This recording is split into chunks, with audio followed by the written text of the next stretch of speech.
നമസ്കാരം, ഞാൻ ശശികുമാർ തിരുമുല്ലവാരം. ഇതെൻ്റെ 231 എപ്പിസോഡാണ്.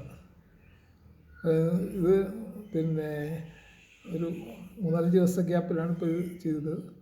അത് കാരണം എന്ന് വെച്ച് കഴിഞ്ഞാൽ ഞാൻ ഒരു 17 ഉപനിഷത്തുകൾ ഏതാണ്ട് 65 ഉപനിഷത്തുകളിൽ നിന്ന് നമുക്ക് പ്രാക്ടിക്കലായിട്ട് ചെയ്യാൻ പറ്റുന്ന ഒരു 17 ഉപനിഷത്തുകളുടെ സ്റ്റാറ്റസിനകത്ത് ഇട്ടായിരുന്നു. അപ്പം അത് മെഞ്ഞാന്ന് ഇട്ട് കഴിഞ്ഞപ്പോഴത്തേക്കും പിന്നെ അതിന് വേറെ ഇങ്ങനെ കണ്ടൻറ്റ് നോക്കിയപ്പോഴാണ് ഈ പുരാണങ്ങളിലും ഒക്കെ പറഞ്ഞിരിക്കുന്നത് ഹിന്ദു മിഥോളജി അനുസരിച്ചാണ് ഈ സ്ത്രീകളെ ചതിക്കുന്ന പുരുഷന്മാർക്കും അതുപോലെ മറ്റ് ആളുകളെയൊക്കെ ചതിക്കുന്ന ആളുകൾക്കൊക്കെ ഉള്ള ശിക്ഷകൾ, അതായത് ഈ നരകത്തിൽ കൊണ്ടുപോയി എന്തൊക്കെ ശിക്ഷ ചെയ്തെന്നുള്ളത് ഞാൻ സ്വന്തമായിട്ട് പറയുന്നില്ല. ഭാഗവതത്തിലും നമ്മുടെ ഗരുഡ പുരാണത്തിലും ഒക്കെ പറഞ്ഞിരിക്കുന്നതാണ്. അപ്പോൾ അത് ഞാൻ പ്രധാനപ്പെട്ടത് മാത്രം, എല്ലാം കൂടെ 28ഓളം നരകങ്ങളുണ്ടെന്നാണ്. എല്ലാം ഒന്നും ഞാൻ വിസ്താര ഭയത്താൽ ഇവിടെ പറയുന്നില്ല. ഒരു 6-7 എണ്ണം മാത്രമേ പറയുന്നുള്ളൂ. ആദ്യത്തേത് സ്ത്രീകളെ ചതിക്കുന്ന പുരുഷന്മാരുണ്ടല്ലോ, അവർക്ക് എന്താണ് ഉള്ള ശിക്ഷ എന്നുള്ളതാണ്. അപ്പോൾ ഈ ശിക്ഷ കൊടുക്കുന്നത് എങ്ങനെയാണെന്ന് വെച്ച് കഴിഞ്ഞാൽ മരിച്ചു കഴിഞ്ഞാൽ ഉടനെ അവർക്ക് യജ്ഞദേഹം, അതായത് സൂക്ഷ്മദേഹം കൊടുക്കും. മരിച്ചു കഴിഞ്ഞവർക്ക് അങ്ങോട്ട് ഇവിടുന്ന് നരകത്തിലേക്ക് പോകുമ്പോഴത്തേക്ക് അവർക്കൊരു യജ്ഞദേഹം എന്ന് പറയും, സൂക്ഷ്മ ശരീരമാണ്. അത് കൊടുത്തിട്ടാണ് ആ സൂക്ഷ്മ ശരീരം കിട്ടിയതിന് ശേഷമാണ് അവരെ ഇങ്ങനെയുള്ള നരകത്തിൽ കൊണ്ടുപോയി അവർക്ക് വേണ്ട ശിക്ഷകളൊക്കെ കൊടുത്തിട്ട് ഭൂമിയിൽ ചെയ്ത തെറ്റിനെല്ലാം ശിക്ഷ കിട്ടിക്കഴിയുമ്പം അവരെ തിരിച്ച് ഭൂമിയിലേക്ക് തന്നെ അയക്കുന്നത്. കാരണം എന്ന് വെച്ച് കഴിഞ്ഞാൽ അവർ പുണ്യങ്ങളൊന്നും അധികം ചെയ്യാത്ത ആളുകളാണല്ലോ. അഥവാ പുണ്യം ചെയ്തിട്ടുണ്ടെങ്കിൽ അവരെ സ്വർഗത്ത് കൊണ്ടുപോയി ആ പുണ്യം തീരുന്നവരെ അവിടെ താമസിച്ചിട്ട് പുണ്യം തീരുമ്പോൾ തിരിച്ചു വരേണ്ടി വരും. അതല്ലാതെ മോക്ഷം കിട്ടേണ്ട ആളുകളുടെ കാര്യമൊക്കെ ഞാൻ ഉപനിഷത്തിൽ പറഞ്ഞിട്ടുണ്ട്, എങ്ങനെയാണ് മോക്ഷം കിട്ടുന്നതെന്നുള്ളത്. തെറ്റ് ചെയ്തെന്ന് വിചാരിച്ചിട്ട് അവർക്ക് മോക്ഷം കിട്ടാതിരിക്കത്തില്ല. കാരണം എന്ന് വെച്ചാൽ തെറ്റ് ചെയ്തവർ അത് തിരുത്തുകയും വീണ്ടും അത് ചെയ്യാതിരിക്കുകയും ചെയ്താൽ മതി.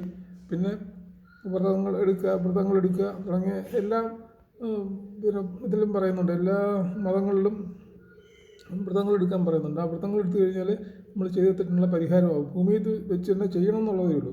ഇല്ലാതെ ഇതൊന്നും ചെയ്യാതെ അങ്ങോട്ട് ചെന്നാൽ നരകത്തിൽ അനുഭവിക്കുന്ന ശിക്ഷകളെ പറ്റി പ്രധാനപ്പെട്ട ഞാൻ പറയാൻ പോകുന്നത്. ഒന്നാമത് സ്ത്രീ പുരുഷന്മാരെ ഇരുമ്പ് ഈ ശില്പങ്ങൾ ചുട്ടുപഴുത്ത ശില്പങ്ങൾ ഈ ചെറിയന്മാരായ പുരുഷന്മാരെടുത്ത് ആലിംഗനം ചെയ്യാൻ പറയും. ആലിംഗനം ചെയ്യാൻ പറയുമ്പോൾ ഈ തെറ്റ് ചെയ്തിട്ടുള്ള ആ പുരുഷന്മാർ ആ നരകത്തിൽ വെച്ച് ഈ എന്താ പറയുന്നത് ഈ ഇരുമ്പ് പുരുഷന്മാരുടെയും സ്ത്രീകളുടെയൊക്കെ ഇരുമ്പ് കൊണ്ടുള്ള ആ ശില്പങ്ങൾ ആലിംഗനം ചെയ്യാനായിട്ട് പറയും. ആ നരകത്തിൻ്റെ പേരാണ് സപ്തസർമ്മി എന്നാണ് പറയുന്നത്.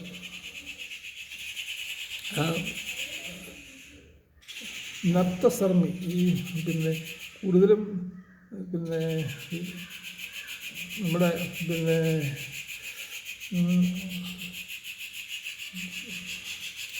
സംസ്കൃത വാക്കുകളൊക്കെ ആയതുകൊണ്ട് വരും, മലയാളത്തിലേക്ക് പറയുമ്പോഴും ഒക്കെ വ്യത്യാസം വരും. അപ്പം നപ്തസർമ്മി എന്നാണ് അതിൻ്റെ പേര്. അങ്ങനെ വഞ്ചന കാണിക്കുന്ന പുരുഷന്മാരെ കൊണ്ടുവന്ന നരകത്തിൻ്റെ പേരാണ്. പിന്നെ അത് കഴിഞ്ഞൊരു സ്ത്രീകളോട് മോശമായി പെരുമാറിയിട്ടുള്ള പുരുഷന്മാരെ പുയോധ എന്ന നരകത്തിൽ കൊണ്ടുപോവുകയും അവിടെ മാലിന്യങ്ങൾ നിറഞ്ഞ കിണറുകളിൽ അവരെ ഇടുകയും ചെയ്യും. എന്നിട്ട് ധാരാളം സമയം അതിനോടൊപ്പം ചെലവഴിക്കാൻ ആവശ്യപ്പെടുകയും ചെയ്യും. അവരുടെ ആ പാവം തീരുന്നത് വരെ അതിൽ കിടക്കേണ്ടി വരും.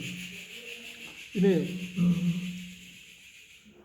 മറ്റുള്ളവരുടെ ധനം ഭൂമിയൊക്കെ മോഷ്ടിക്കുന്നവരുണ്ടല്ലോ, അവർ സർമേയധന എന്ന നരകത്തിൽ കൊണ്ടുപോകും.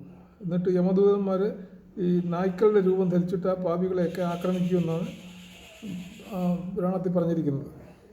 ഇനി ബിസിനസ്സിൽ കള്ളം കാണിക്കുന്നവരുണ്ടല്ലോ, അവർക്ക് അവിസി എന്ന നരകത്തിൽ കൊണ്ടുപോയിട്ട് ഉയരമുള്ള സ്ഥലത്ത് നിന്ന് താഴേക്ക് എറിയും. അവരുടെ ശരീരം നുറുങ്ങുന്നത് വരെ അങ്ങനെ അവരെ കഷ്ടപ്പെടുത്തുമെന്നാണ് പുരാണങ്ങളിലൊക്കെ പറഞ്ഞിരിക്കുന്നത്.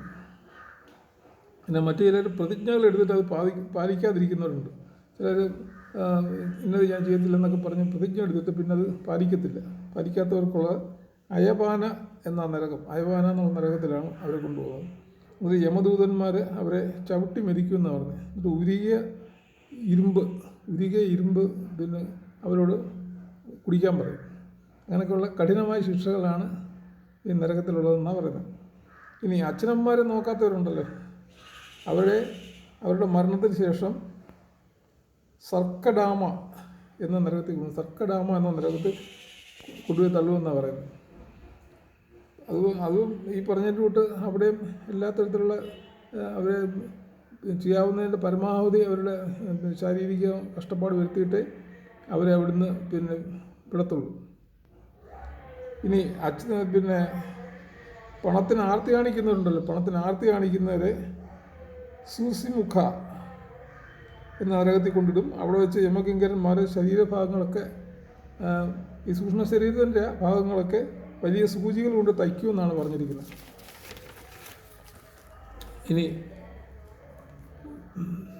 മേൽപ്പറഞ്ഞ ശിക്ഷാവിധികൾ ഒന്നും വെറുതെ പറയുന്നതല്ല, ഇതെല്ലാം ഉള്ളത് തന്നെയാണെന്നാണ് പിന്നെ അവിടെ പോയിട്ട് വന്നിട്ടുള്ളവർ പറഞ്ഞതല്ല, ഇതെല്ലാം പുരാണങ്ങളിൽ പറഞ്ഞിരിക്കുന്നതാണ്. ഹിന്ദു പുരാണങ്ങളിൽ പറഞ്ഞിരിക്കുന്ന കാര്യമാണ് ഞാൻ ഈ പറഞ്ഞിരിക്കുന്നത്.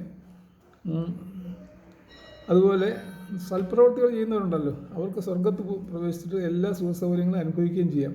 പിന്നെ അവർക്ക് ശരിക്കും ആ സുഖങ്ങൾ കഴിഞ്ഞിട്ട് മോക്ഷം കിട്ടുന്ന ആളുകളാണെങ്കിൽ അങ്ങോട്ട് മോക്ഷ മാർഗത്തിലേക്ക് ഭഗവാന്റെ പിന്നെ പാദങ്ങളിൽ അവർക്ക് ലയിക്കാനും പറ്റും. അങ്ങനെയുള്ള കാര്യങ്ങളും പറയുന്നുണ്ട്. അതായത് സ്വർഗത്ത് പോയി കഴിഞ്ഞാൽ അവർക്ക് അവിടുത്തെ സുഖസൗകര്യങ്ങളും അനുഭവിക്കാം. നല്ല പ്രവൃത്തികൾ ചെയ്യുന്നവർക്ക് മാത്രം, നല്ല സൽപ്രവൃത്തികൾ ചെയ്യുന്നവർക്ക് മാത്രം അവിടെ ചെല്ലുകയും ഭഗവാനെ ലയിക്കുകയും ചെയ്യാൻ പറ്റുമെന്ന് പറയുന്നു. പിന്നെ തെറ്റ് ചെയ്യുന്നവർ ഒന്നും ശിക്ഷയില്ലെന്ന് വിചാരിച്ചിരിക്കേണ്ട.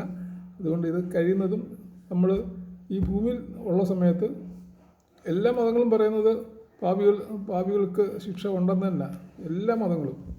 അപ്പോൾ ഹിന്ദു പുരാണങ്ങളിൽ പ്രത്യേകിച്ച് ഇങ്ങനെയുള്ള 28 നരകങ്ങളുടെ കാര്യങ്ങളൊക്കെ പ്രത്യേകം പറയുന്നുണ്ട്. ഞാനത് ഇവിടെ 3-4 നരകത്തിൻ്റെ കാര്യം പറഞ്ഞുള്ളൂ. ഇനി ഇത്രയും കാര്യങ്ങളാണ് ഇത് പറയാനുള്ളത്. തൽക്കാലം നിർത്തുന്നു. നന്ദി, നമസ്കാരം.